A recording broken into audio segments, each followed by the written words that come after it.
So what else can you do with a smart ring that makes payments? And what can you do with an expired smart ring when it's reached the end of its life? Now, smart rings, payment rings, they expire eventually, just like a bank card would or a credit card would. You know, any kind of bank provisioned product or any kind of financial product has an expiry date. So when it expires, in the case of the payment ring that I'm wearing, you know, I have to get another one. Now, that's not really a big problem because I use my smart ring in a number of different ways, and it's, you know, it goes beyond payments. So what I want to do is show you how I use my smart ring, payment ring, to unlock my front door. And I'm going to show you the current one that I'm wearing, which is linked up to my front door lock, so I can unlock it and let myself in. So when I go out, it means that all I've got to do is take this single payment ring with me. I can make payments and I can also get back into my house. So that's why I've linked it up to my smart lock. Now, this ring here is the version that I had before the current one that I'm wearing. So this one I had for a number of years, and you know, it reached the end of its life cycle. So I had to get another one, which I'm currently wearing. I could link them both up to my smart lock, but I'm only wearing one ring, you know, for payments.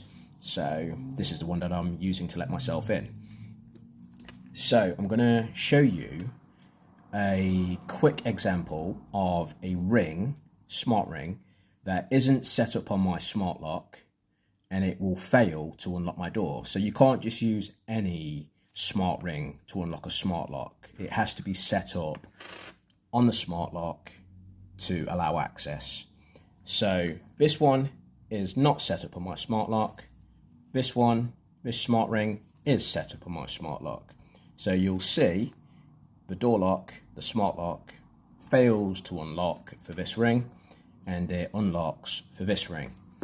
So if you've got a contactless payment ring, or you're looking to get one, or you want a big reason why you should have one other than just making payments, since everybody seems to think, well, I've got a bank card, it does the same thing that a contactless payment ring does. Not as cool, mind you, but you know, it makes payments.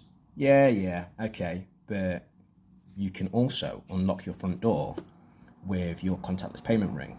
You can trigger events with your contactless payment ring.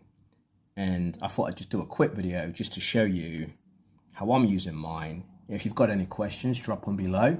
But I thought I'd show you a few uses of my smart rings and how I use them on a daily. So let's get over to the smart lock and see this one get denied and this one let us in.